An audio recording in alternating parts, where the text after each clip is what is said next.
Hello, everybody.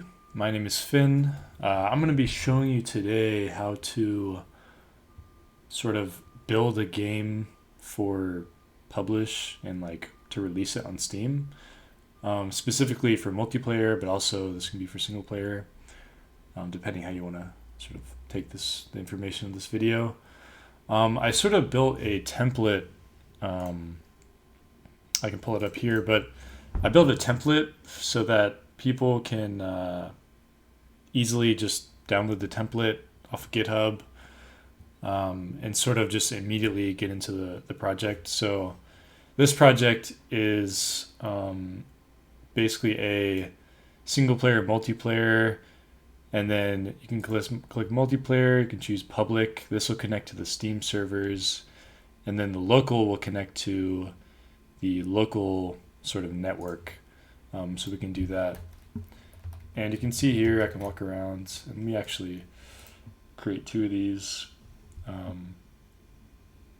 Custom run instances, we can say two.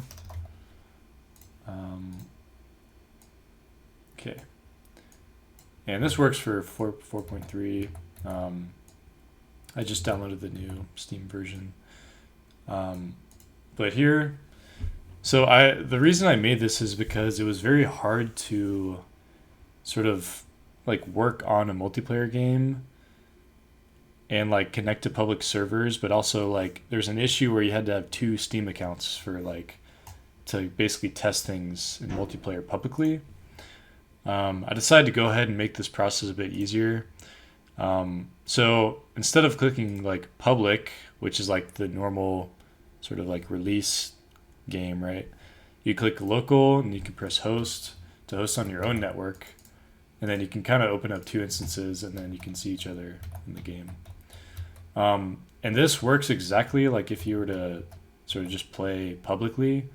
Like this is just kind of mirroring like a public network, right? Like a public Steam network. So it's very easy to test and just like walk through. And I can show you the diagram on GitHub here.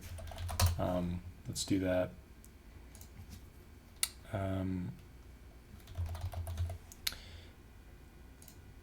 And so here's the peer-to-peer template. So you can see here's a little diagram. So I have the single player, which just goes through like a null sort of peer state because we don't really need a peer-to-peer.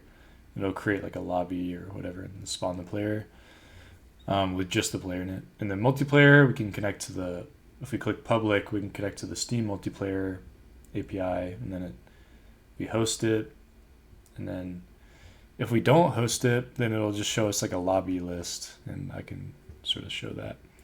And also you can see here, it kind of just, well, we're not running the game right now, but it'll show like on Steam that you're running the game. And you can see here it has like some good debug. It shows like which maps are loaded, things like that. I'm thinking about adding like documentation to this stuff because it's a bit, I mean, it's not too complicated. I made it as simple as I could, but again, if you're sort of like newer to Godot, it might be a little hard to sort of digest, I guess. But you can see here, I can press play and we can like jump into our games. And here's all the lobbies, but this is from if you ever worked with like Steam multiplayer, you'll see like lobbies that I guess shouldn't be there, but they are. This is because like we're using a test ID.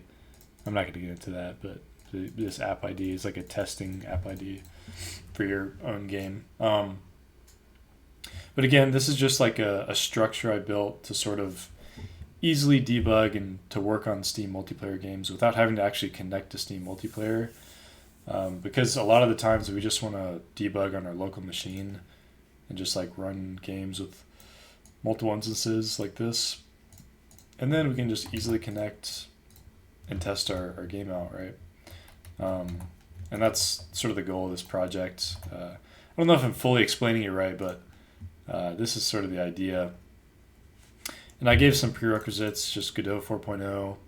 You do need the Steam peer-to-peer sort of project, which is right here. So this is the one I used and I built off of. I don't know like exactly if this would work or not. I'm sure it probably would. But basically, yeah, you'd go to this multiplayer peer template thing or multiplayer peer project, and you'd download your version, then you'd open up the engine, and then open this project up with that engine. And I can show you here. If I open this, I have like a Linux. That's kind of what it looks like, but it's a special version of Godot, and it should say like 4.3 custom build, meaning it's custom for Steam multiplayer, right? It's good. This is just like how there's like basically like a wrapper for Steamworks on Godot, and so it allows us to just interact with the Steam API like super easily, right? I marked it here as a template here, but it's just a very easy way you can just like hop in and just start working with it. It is like a first person game, so if you want to change that, I sort of built it so it'd be easy to just start like a first person horror game project or something like that. It's very easy to work with. It uses for the local, it uses like the built-in, I believe there's like a local multiplayer solution basically for Godot. You can see local lobbies. There's like peer modes. There's like a Steam peer mode. But yeah, there's like these different things. So, but that's about it. So I just wanted to show you that you can use that, and I have a template up on GitHub, and you can just download it and use it whenever you want to. I may make like some further tutorials about the system, but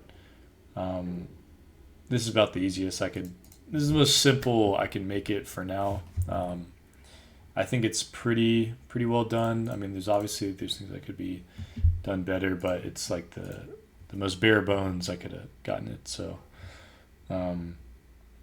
yeah, so it has a whole lobby system set up. You don't need to do anything. You just need to work on like player models, code, peer-to-peer sort of like networking code, stuff like that. You should like, I guess, prerequisites. You should have a baseline of like Godot. You should definitely like have made a few Godot games. But if you want to try it, you can. It's on GitHub. So yeah, thanks everybody for watching, and I appreciate it. Thank you.